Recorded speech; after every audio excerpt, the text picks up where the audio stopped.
My name is Ying Wang. I teach both Chinese language and literature at Mahalo College. My name is Lisha Xu. I teach Chinese language courses at Mahalo College. So this is a course, 200 level course on Yue opera. Yue opera is like traditional Chinese opera, but it's all female cast. And so we have been teaching this course for a while, since 2012. But this year, we added several components to the course and make it more like, in other words, we call it blended, right? Blended. So the blended approach, we actually have two aspects of the blending.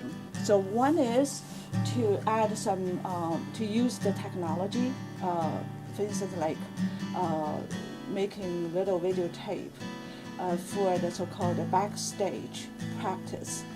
For instance, like makeup, the music band, or orchestra, whatever you call it, music band, and also costume, the theater costume, and also workshop, because they train like young actors to perform, so workshop, and we're still working on the makeup part, also stage convention. In terms of the classroom teaching, we also added the component of the so-called online commentary. And so we release 1 hour of the class meeting to allow students to write critical, kind of like a commentary about what they read or like watched.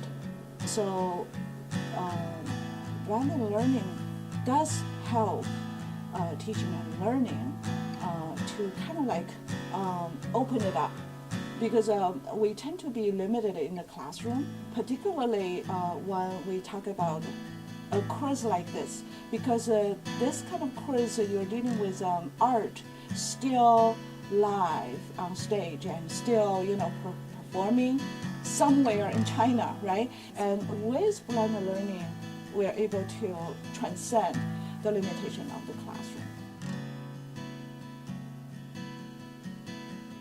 Basically, not really the vision, but I guess the load a little bit, because I realized actually the teaching, not only the teaching load, the workload for students could be quite heavy, because we added a couple of more components to the course.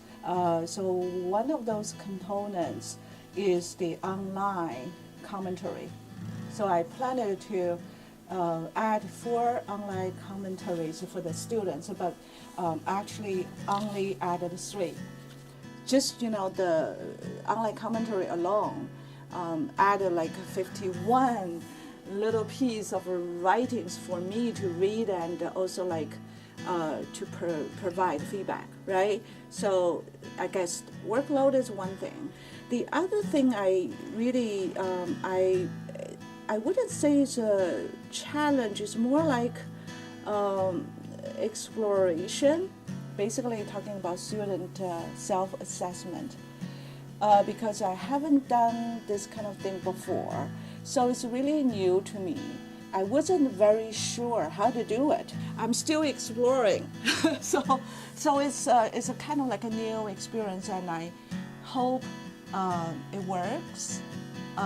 But we have to wait and see whether it works. But I do see, for instance, like from the first commentary to the second, because I have the rubrics already like provided for them, I ask them to go back and double check, like to do a so-called self-assessment.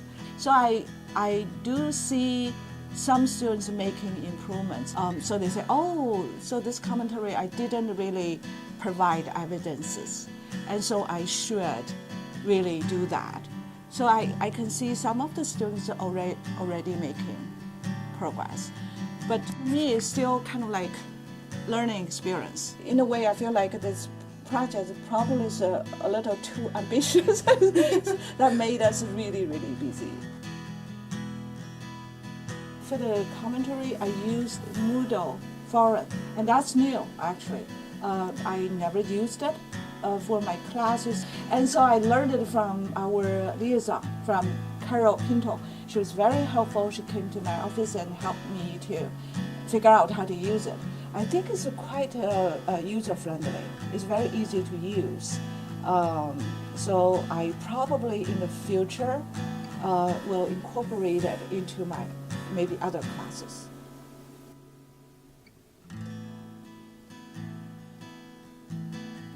I guess for a different courses, right? For the same class next year, I definitely can still continuously using the videos. Right? And for other courses, definitely I want to incorporate probably the online commentary component. I think it's really, really wonderful because when we designed this component, the thinking was that this would allow some of the students who have been really quiet in the classroom using a different kind of like means to express.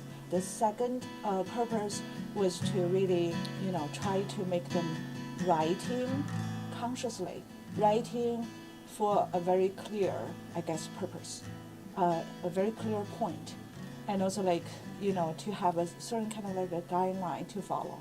So I think the other thing is the so-called self-assessment too. I'm also experimenting, so that too probably can also be used in other classes, because all of the literature classes involve writing and analysis, analytical thinking, and so I think this kind of like rubrics, self-learning, self-assessment tool can be quite useful as well.